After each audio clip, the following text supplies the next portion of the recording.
Hopefully you enjoyed our first interview with Captain Glenn Malia from the U.S. Army. It was a pleasure and an honor to have him here in the studio with us.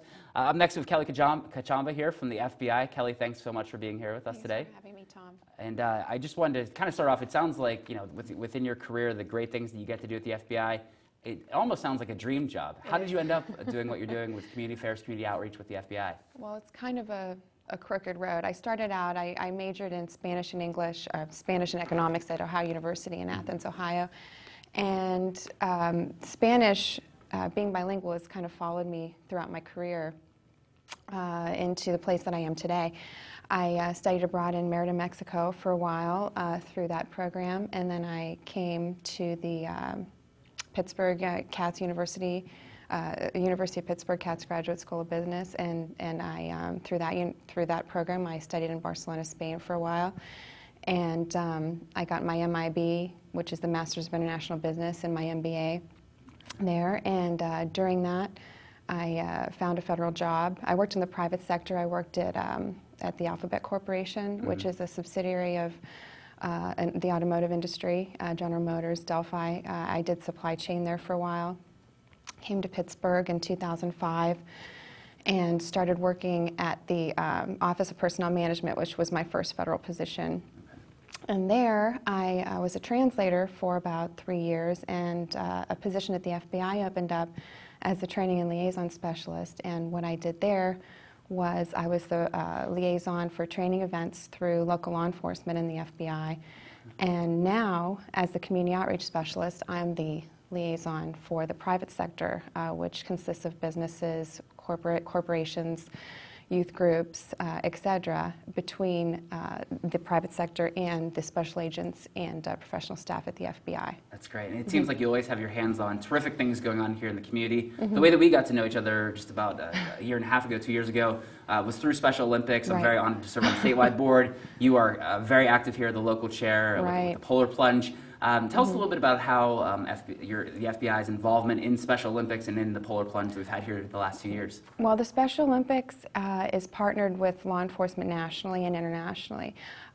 Locally, we have the Law Enforcement for Special Olympics organization, which is partners with the Special Olympics of Pennsylvania, doing certain things such as a polar plunge, the torch run. I think we're working on a truck pull of some kind this spring or something like that. But it's very exciting to be able to partner with local federal, state law enforcement for such a great cause for the athletes. Right. For anyone sitting at home or watching on the internet in their office, wherever they are, hearing about the Polar Plunge sounds a little bit scary, sounds a little bit cold. Tell us a little bit about the Polar Plunge.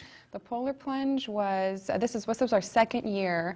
It was December 11th at Heinz Field, and in 1 year it's amazing to see how it grew from 500 plungers to 1,500 plungers in 1 year. From just a few teams to now we had over 500 law enforcement plungers alone and 50 teams. I'm very proud to say our Citizens Academy Alumni Association came in third. We raised over $12,000 to support the athletes. I'm very proud of them.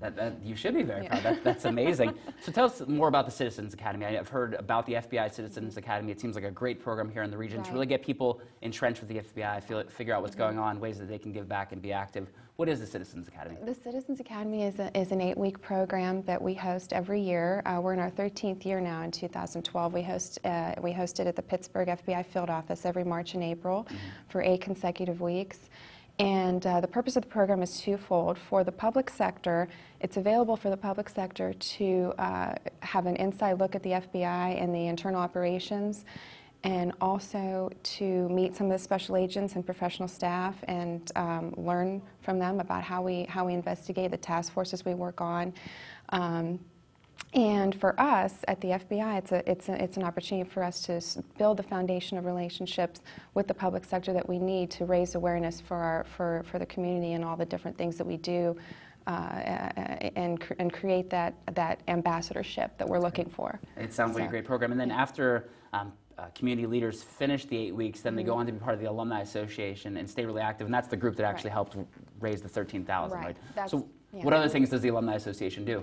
Some of the things that they do, most recently, within the last month, for example, They are our ambassadors in the community. They support us in our outreach initiatives, raising awareness on things such as human trafficking, civil rights, hate crimes, etc., cybercrime, cyber safety with local schools and with community groups and youth groups. And for example, they're members of the Southwestern PA Anti-Human Trafficking Coalition, and they helped to sponsor an open house in Ross Township Community Center last month. Okay, very cool. Okay. Right, and the purpose of the open house was to educate the public on what human trafficking is in the eyes of the federal law, and also to provide the public with awareness on how to identify victims and rescue victims from that situation locally.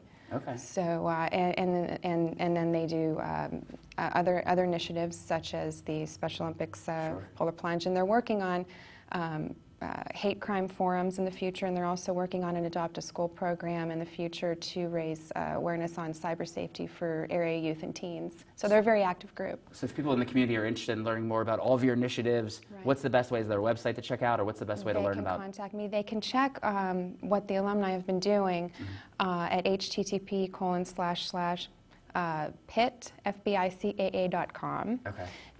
Or they can go to FBI.gov and go to the community, the Pittsburgh field office and the community outreach section of the site, which is my portion of the site, and get the link from there. Great. So. And I asked our previous guest, Captain Amalia, what his goal was for 2012. He shared a little bit with us about wanting to run a marathon, and he's a very determined man, so I have a good feeling he's going to end up doing it.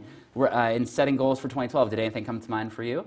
Setting goals for 2012? Yeah, any goals big for goal? Yeah, for you. For Kelly Kochamba, yeah. What's on your, I mean, I'm guessing you want another great year for the Citizens Academy. I want another great year for the Citizens Academy. I want to develop the Alumni Association more and create more opportunities for them in the community, and they've grown by leaps and bounds within the last few years, and I want to continue down that road to raise awareness for the organization. And I also